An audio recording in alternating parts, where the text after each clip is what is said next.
Little girl turns blue and throws up blood. Parents rush to hospital.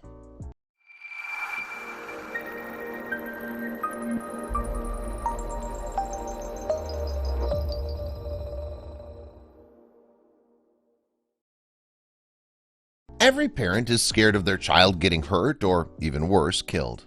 Unfortunately for a pair of parents in Oklahoma, their toddler died after the 2-year-old was rushed to a hospital.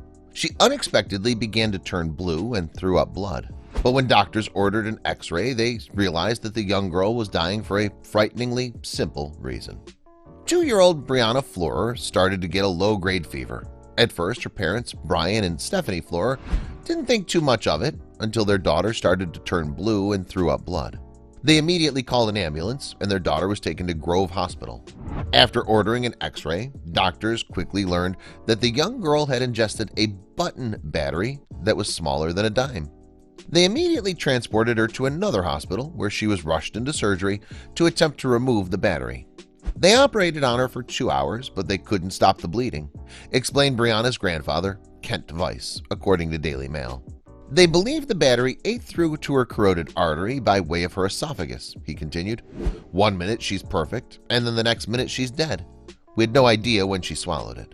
These batteries are commonly found in toys and gadgets such as remote-control cars, TV remotes, and novelty music greeting cards. Preschool-age children are most at risk because these batteries are shiny and the same size as a Smartie. Children will think it's a sweet, pop it in their mouth and swallow it, says Dr. Kate Parkins, a pediatrician and consultant at Manchester University Hospitals Trust, who's calling for a Department of Health campaign to increase awareness.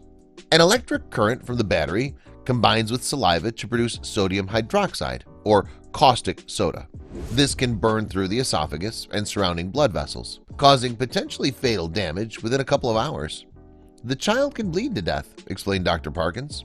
Doctors believe that Brianna had ingested the object within days of her death, but they won't know the official cause of the death until the autopsy results come back. Weiss wants his granddaughter's death to act as an eye-opener for parents and bring about change. I want to keep these things out of houses, he admitted. They're dangerous.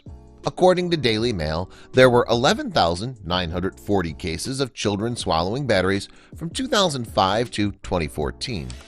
Gemma Espejo de Graaf's 20-month-old daughter, Amelia, was hospitalized in May 2014 after swallowing a lithium battery. The little girl was left with an 11-centimeter scar in her esophagus.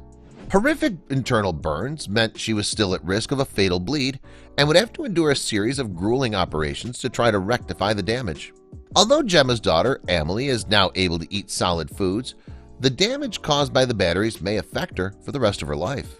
Fatima Noorwali's 13-month-old Wassam Noorwali died in August 2012 from internal bleeding after a battery in his stomach corroded an artery wall.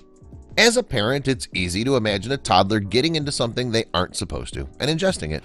It only takes 1 second for a child to sneak something dangerous, regardless of how baby-proof their home is made. Let this be an opportunity for anyone who has children in their lives to learn how important it is to keep an eye on children and make sure anything dangerous is out of their reach. In a blink of an eye, our entire world could change, all because of something a child found on the floor. When I lost my son, I lost a part of myself, says Fatima. I don't want his death to be in vain. I want all parents to be aware of the dangers batteries can cause.